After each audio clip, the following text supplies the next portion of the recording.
20 years after the September 11 attacks, we interviewed a survivor, Bruno Dellinger, a French businessman whose office was on the 47th floor of the North Tower. Arriving early that morning, he recalls the moments before the first plane struck the building at 8:46 a.m. Nous vivions dans le ciel, dans le World Trade Center. We were living in the sky in the World Trade Center, in immense silence, unlike the rest of the city. I contemplated the view. Gradually, two of my employees arrived, then I checked my emails when suddenly I heard the shrill sound of the jet engine, a strange noise that was beyond comprehension. Then there was the immediate impact on the facade where my office was, about 20 floors above.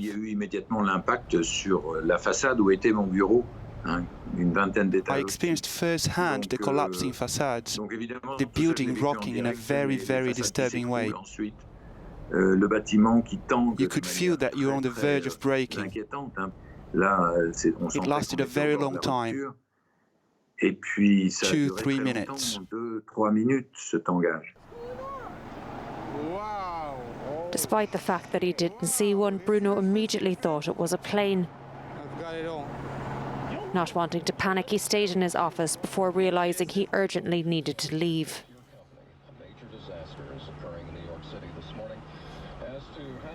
I passed a group of people who were taking a different staircase to the one I took, who died.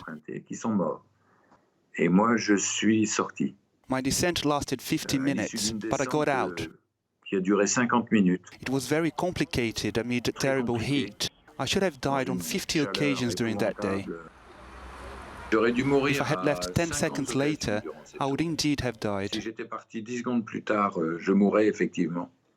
Once out in the street in a state of shock, Bruno witnessed the collapse of the towers before a violent gust carrying a gigantic cloud of dust engulfed him.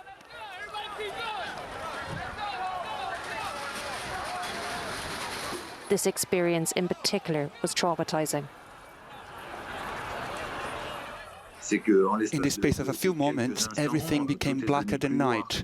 There wasn't a sound. Overwhelmed by the elements, my body thought it was dead.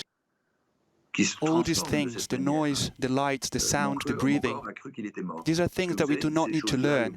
We know them from birth. But when they are challenged by the force of events, the body and the mind no longer understand.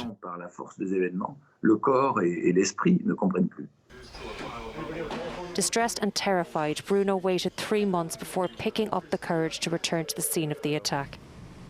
But he had to move on. He went back to work and wrote a book before starting a family of his own. 20 years later, he examines the difficult process of coming to terms with what happened. Rebuilding myself was a complicated process because I was a ball of pain. Psychologically, I was dead. When I was walking down the street and I saw a sign of life, the sun shining, I said to myself, this is not possible because you are dead, like I had a fuse that exploded in my head. The signs of life began to reappear a month, 2 months later. Silly things like the taste of a good tomato, for example.